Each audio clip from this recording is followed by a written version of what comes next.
हिंगोलीच्या वसमत शहराची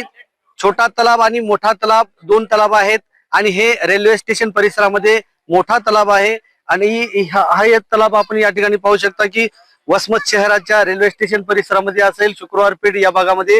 हे जे मोठा तलाव आहे आणि या मोठा तलावातील पाणी जे आहे पूर्ण भरून आलं होतं आणि त्यामध्ये हे तलाव या ठिकाणी फुटला होता आणि शुक्रवार या भागामध्ये अनेक घरांची नुकसान देखील झाली होती, पडझड देखील झाली होती आणि या अनुषंगाने प्रशासनाकडे या परिसरातील नागरिकांनी तलावाची सुशोभीकरण करावं व खोलीकरण करावं यासाठी देखील मागणी केली होती। यावरून आज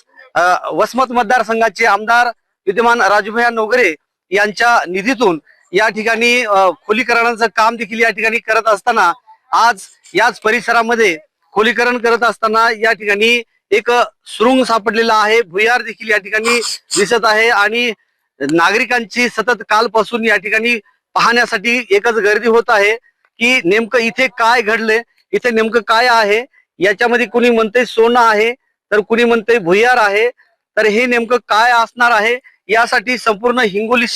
वसमत शहरासह हिंगोली जिल्ह्याभरामध्ये याची चर्चा देखील आता मोठ्या प्रमाणात रंगू लागलेली आहे आणि हे पाहण्यासाठी तरुण वर्ग असेल, युवा वर्ग असेल, अनेक वयोवृद्ध नागरिक देखील या ठिकाणी पाहण्यासाठी एकच गर्दी केलेली आहे। नेमकं हे भुयार कशाचं आहे आणि हे काय आहे याचा शोध मात्र आता प्रशासनाच्या वतीनं घेण्यात येईल, तेव्हाच नागरिकांना याच्या नेमकं काय आहे याचं लक्षात येणार आहे। श्रीधर बाळवंटे, जय महाराष्ट्र न्यूज, वसमत हिंगोली।